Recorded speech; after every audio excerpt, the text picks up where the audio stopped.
All right, guys, we are back with video number 4 on weight loss made simple. In the first video, we talked about having, good expectations, setting realistic goals. The second one, we talked about choosing your form of restriction because in order to lose weight, there has to be some form of intake control. Okay, we have to limit it somehow, and we always want to find the most sustainable and easy to fit into your lifestyle restriction. Okay? Number 3, we talked about eating nutrient dense foods, meaning choosing unprocessed whole foods over processed foods and doing our best to choose foods that have the most nutrients in them to fuel our body. Okay? Remember, you are what you eat, literally. So, on a molecular level, you are what you eat. So we want to choose the best we can, not thinking of food as fun and entertainment, but thinking it as fuel for thriving. Okay.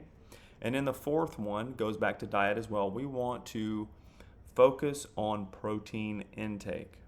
Okay. Protein has been a little demonized recently, and people are acting like, protein from bugs and protein from plants and other things are equal to animal based proteins. And I'm going to be honest, you can live a happy life relatively on plant-based proteins. They're definitely not as effective, and you definitely will not thrive as you would on animal proteins, but you can live fine. There are plenty of people that do it. If you're from India, there are millions of people in India who are vegetarians, and people get along.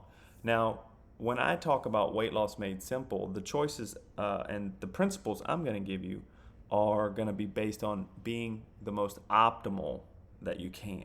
Okay. Now, I would say plant based anything is not as optimal as animal based. Well, a couple of reasons. The amino acid profiles in plants are inferior to animal proteins. There's a few in there specifically like lysine, leucine, and methionine, amino acids that are really in low supply in plant foods and really high in animal foods. And we need those 3 amino acids specifically to build muscle mass, to turn over new protein cells, and things like that. So at the end of the day, animals are best. And when you think about plants in another sense, the thing that makes plants important for most people is the fiber, and the fiber is the part that's indigestible. Okay, the issue is all of the amino acids and proteins are held in that fiber, which is indigestible. So that means even if you are eating plants for your protein, you're not getting all of the protein that's in there. Whereas, like with animals, like if you eat a steak, you're getting 90% of those amino acids into your bloodstream. Okay, so we want to focus on protein per meal. Protein is one of those things that we as humans need for bone, hair, organs, skin. Like you need it for so many different functions. And then we also use amino acids to create enzymes, which have other functions in the body. So just like we have essential amino acids, meaning we have to get them from outside of the body. We don't make them.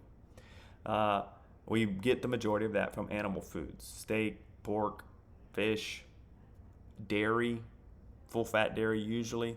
And then we also have essential fatty acids, right? Which we don't create ourselves. So we have to get those from somewhere, and we get those from our food. And those two are best found in animal proteins. So the big thing here is for weight loss, if we can focus on our protein intake, 1, it protects our muscle mass. Remember, we talked about that.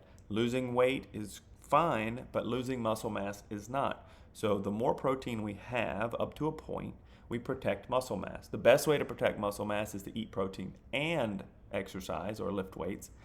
But for now, we're just going to talk about make sure you're focusing on having some form of protein at every meal, somewhere between 30 to 40 grams of protein per meal. That doesn't mean 30 or 40 grams of a piece of meat, because a piece of meat is not pure protein.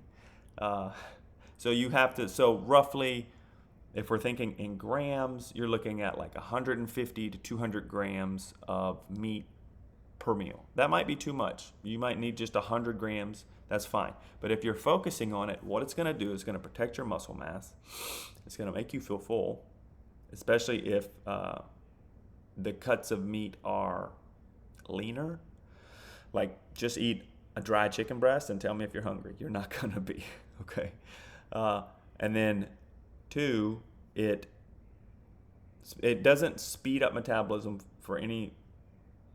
in any way, but what it does is it has a caloric cost to it. So you don't burn more calories, you just utilize more calories when digesting protein, okay? So on an energy level, it's just a better choice than carbs or fats.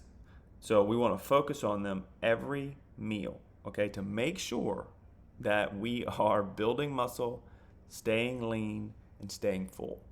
Okay, protein is a big deal. It's been said that we're not over fat in America. We are under muscled, which there's some truth to that. I would say many of us are bigger than we should be, but the majority of us are far weaker when it comes to muscle mass than is optimal for our health. Okay, so focus on protein at every meal. Okay, no matter how many meals you choose, no matter what your restriction is, you don't get to restrict protein because you need it. You can't live without it. Okay, you can restrict fat to some extent, and you can restrict carbohydrates to 0 because there is no essential carbohydrate. So you can live fine on no carbohydrates whatsoever, but you cannot live on 0 protein or 0 fat. You will fall apart slowly. So we don't want that at all. We want you to live and thrive and do what God's called you to do, okay? So number 4, focus on protein at every meal.